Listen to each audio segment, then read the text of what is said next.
نحمده ونصلي على رسوله الكريم أما بعد فقد قال الله تعالى في القرآن المجيد والفرقان الحميد أعوذ بالله من الشيطان الرجيم بسم الله الرحمن الرحيم يا أيها الذين آمنوا كتب عليكم الصيام كما كتب على الذين من قبلكم لعلكم تتقون آمنت بالله صدق الله العظيم.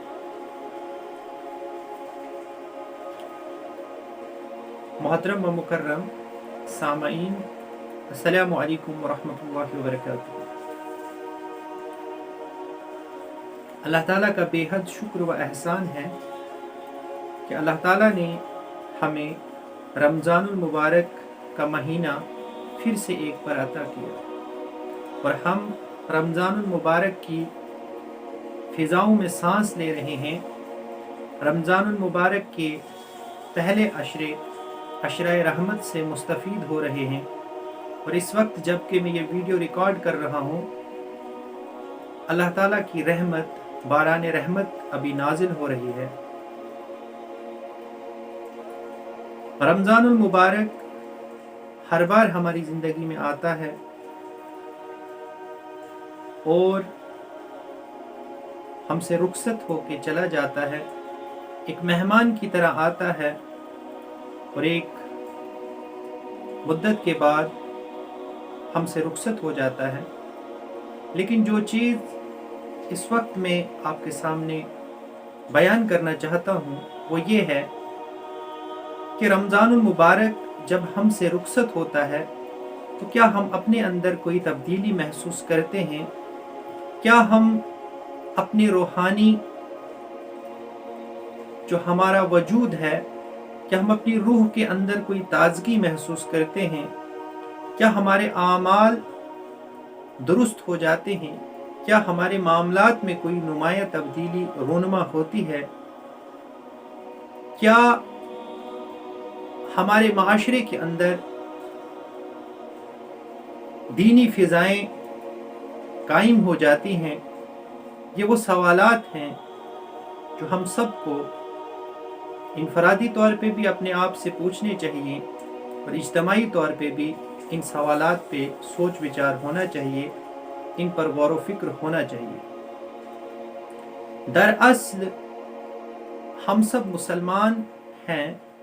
ہم نے کلمہ پڑھا ہے لا الہ الا اللہ محمد الرسول اللہ صلی اللہ علیہ وسلم، لیکن تھوڑا رکیں اور اس چیز پہ غور کریں کہ جو کلمہ ہم نے پڑھا ہے وہ کلمہ ہم سے کیا تقاضا کرتا ہے. اس کلمے کے ذریعے سے رسول رحمت صلی اللہ علیہ وآلہ وسلم نے صحابہ کی وہ جماعت پیدا کی جو انتہائی تقوی شعار، پرہیزگار اور اپنے وقت کے ٹاپ ناچ لوگوں میں شمار ہوتے تھے. اور دنیاوی طور پہ بھی مال و دولت کے ڈھیر ان کے سامنے ہوتے تھے، اور دنیاوی طور پہ بھی انتہائی کامیاب ترین تھے، اور تقوی کے اعتبار سے بھی ان کا کوئی ثانی نہیں تھا. گویا اسی لیے قرآن پاک میں اللہ تعالیٰ ہمیں اس چیز کی تعلیم دیتا ہے کہ آپ یہ دعا مانگا کیجئے، ربنا، اے ہمارے رب، آتینا، ہمیں عطا کر، فی الدنیا، اس دنیا میں، حسنہ، خیر اور بھلائی، وفی الآخرت حسنہ، اور آخرت میں بھی ہمیں خیر اور بھلائی عطا کر، وقینا عذاب النار، اور ہماری حفاظت فرما، ہمیں بچا کس سے؟ نار کے عذاب سے، یعنی جہنم سے ہماری حفاظت فرما. تو آج جبکہ ہم اس رمضان المبارک کے ان مبارک ایام سے گزر رہے ہیں، میں جو چیز آپ کے سامنے بیان کرنا چاہتا ہوں وہ یہ ہے کہ ہمیں چاہیے کہ ہم شعور کی بیداری کے ساتھ ان ایام کو گزاریں. ہم اپنے شب و روز کو منضبط کریں، ڈسپلنڈ کریں، اور اپنے ان ایام کو سوشل میڈیا کی نظر نہ کریں. خدا را اس چیز پہ غور کریں، خدا را اس چیز کو محسوس کریں کہ ہم میں سے یہ کوئی نہیں جانتا کہ اگلا رمضان ہم میں سے کتنے لوگ دیکھیں گے. چونکہ ہمارے بہت سارے دوست irrespective آف ایج گروپ اس دنیا سے ہم دیکھتے ہیں مختلف وجوہات کی بنیاد پہ اس دنیا سے رخصت ہو گئے، کوئی حرکت قلب بند ہونے کی وجہ سے ہم سے بچھڑا تو کوئی ایکسیڈنٹ کی موت مرا، کوئی کسی اور وجہ سے تو کوئی کسی دوسری وجہ سے ہم سے رخصت ہو گیا، اور آج جب کہ ہم رمضان المبارک کے ان ایام سے گزر رہے ہیں وہ ہمارے درمیان موجود نہیں ہے۔ میں تمام سامعین سے اور خاص طور پہ یوتھ سے یہ کہنا چاہوں گا کہ اللہ تعالیٰ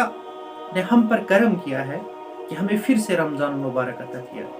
اور رمضان المبارک عطا کرنے کا مقصد کیا ہے، جو قرآن پاک کی آیت سورہ بقرہ کی آیت میں نے آپ کے سامنے تلاوت کی، اس آیت میں اللہ تعالیٰ خود ہی اس کا مقصد بیان فرماتا ہے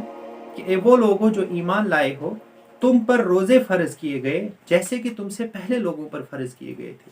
لعلکم تتقون، تاکہ تمہارے اندر پرہیزگاری پیدا ہو۔ گویا اس رمضان کا مقصد یہ ہے کہ ہمارے اندر پرہیزگاری پیدا ہو جائے۔ اب پرہیزگاری کس کو کہتے ہیں؟ پرہیزگاری،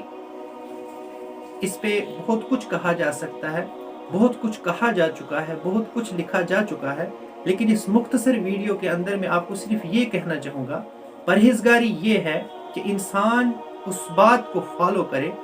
جس کا حکم ہمیں قرآن پاک فرماتا ہے اور جس کی اجازت رسول رحمت صلی اللہ علیہ وآلہ وسلم نے ہمیں دی،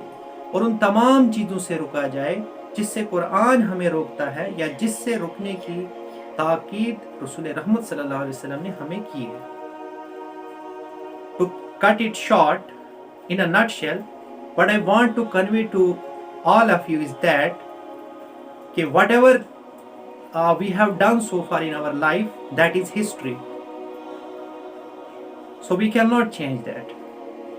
But one thing is for sure, that we can learn lessons from whatever we have done so far. جو کچھ ہم کر چکے وہ ماضی کا حصہ بن چکا ہے، لیکن اس سے ہم یہ مطلب حاصل کر سکتے ہیں کہ اسے ہم یاد کر کے یہ ہم اپنے ایک ریزولوشنز ہم سیٹ کر لیں اپنے، کہ اب وہ چیز مجھے ریپیٹ نہیں کرنی ہے۔ چونکہ ہمارا روحانی سفر جو ہے وہ اس طرح کا ہوتا ہے کہ جب ہم نیکی کے کام کرتے ہیں، ہماری روح جو ہے اسے اس کی غذا جو ہے، اس کی غذا کیا ہے ہماری روح کی؟ وہ ہے اچھے اعمال۔ گویا جب ہم برے اعمال کرتے ہیں تو ہماری روح، اس کا گراف نیچے آ جاتا ہے، اور جب روح کا گراف نیچے آ جاتا ہے، جب ہماری روح مر جاتی ہے، پھر ہمیں اچھا کام کرنے میں مزہ نہیں آتا، پھر ہم شقی القلب ہو جاتے ہیں، ہمارا دل سخت ہو جاتا ہے، پھر ہمارے سامنے ایک شخص پہ ظلم ہو رہا ہے، ہم اسے بھی برداشت کر لیتے ہیں،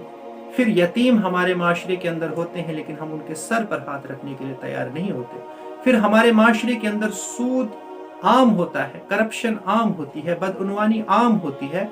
اللہ تعالیٰ کے احکامات کے مخالف فیصلے کیے جاتے ہیں، لیکن ہم سب ٹھنڈے پیٹوں برداشت کر لیتے ہیں۔ یہ تب ہوتا ہے جب ہماری روح مر جاتی ہے۔ تو رمضان کے ذریعے سے اللہ تعالیٰ یہی چاہتا ہے کہ اس روح کو پھر سے وہ بالندگی عطا ہو، اس روح کو پھر سے وہ غذا عطا ہو کہ جس کے ذریعے سے یہ روح پھر سے جوان ہو جائے، اور اس کے ذریعے سے ہم پھر سے وہ کام کر گزریں جو کام رسول رحمت صلی اللہ علیہ وآلہ وسلم کر کے چلے گئے۔ تو ہم کوشش کریں کہ رمضان کے ان ایام میں ہم زیادہ سے زیادہ قرآن پاک کی تلاوت کریں، اور صرف تلاوت ہی نہ کریں۔ We should not confine ourselves just to the recitation of the Al-Quran, although it will definitely give us rewards.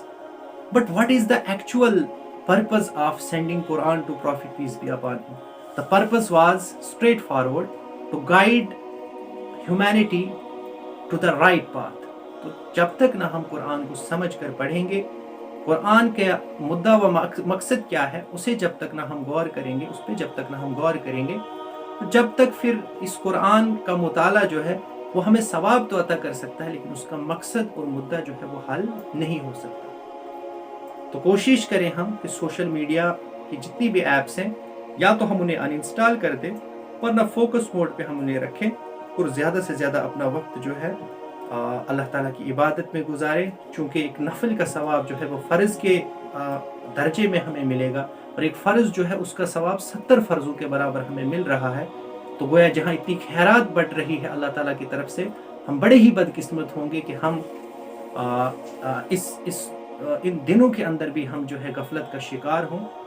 ہمارے اوپر یہ ذمہ داری عائد ہوتی ہے کہ ہم نے جو بھی خطائیں کی ہیں اللہ تعالیٰ کے سامنے ہم سربسجود ہوں، اپنی خطائیں اللہ تعالیٰ سے معاف کرائیں اور بالکل کلین، نیٹ اینڈ کلین ہو کے ہم اس رمضان سے نکل جائیں اور اپنی آنے والی زندگی کو ہم اللہ تعالیٰ کے احکامات اور رسول رحمت صلی اللہ علیہ وسلم کی فرمودات کے مطابق گزاریں۔ انہی باتوں کے ساتھ میں آپ سے رخصت چاہوں گا۔ اللہ تعالیٰ سے دعا ہے کہ اللہ تعالیٰ مجھے بھی اور آپ سب کو، ہم سب کو اللہ تعالیٰ اس قرآن کو سمجھنے کی،